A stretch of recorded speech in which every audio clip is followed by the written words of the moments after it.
यदि आप हमारे चैनल के सभी गाने को पसंद करते हैं तो डीडी प्रोडक्शन हाउस के यूट्यूब चैनल को लाल बटन दबा के सब्सक्राइब करें और घंटी के निशान को जरूर दबाएं।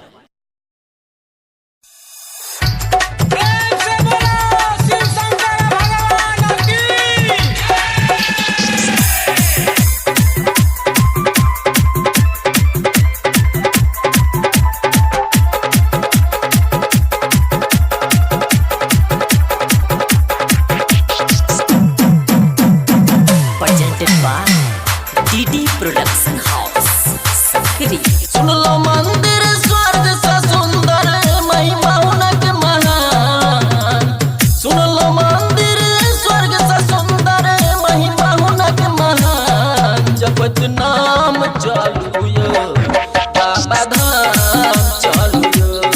जपत नाम चालू यो बाबा धाम चालू यो।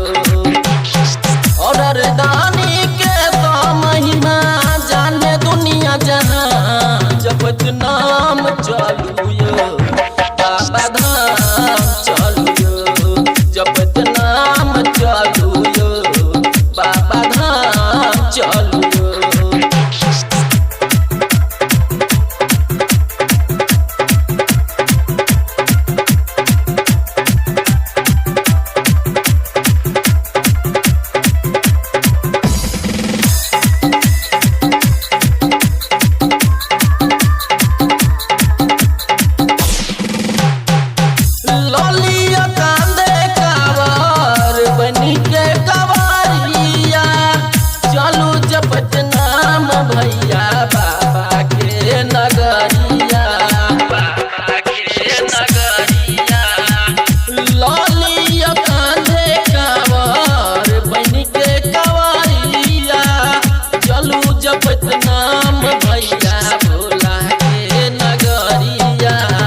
दुखरा पल में हरैया भोला धरे जैसा दिखन ध्यान।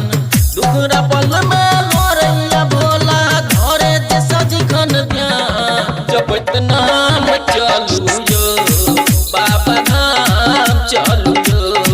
जपत नाम चालू यो बाबा धाम चालू यो।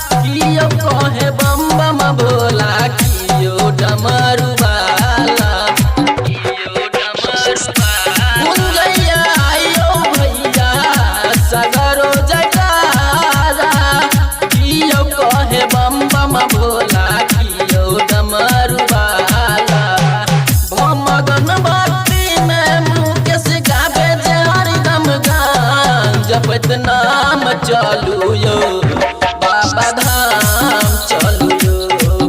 जपत नाम चालू यो बाबा धाम चालू यो। जपत नाम चालू यो बाबा धाम चालू यो। Recording by DD production house Sakri 97 084 45 722।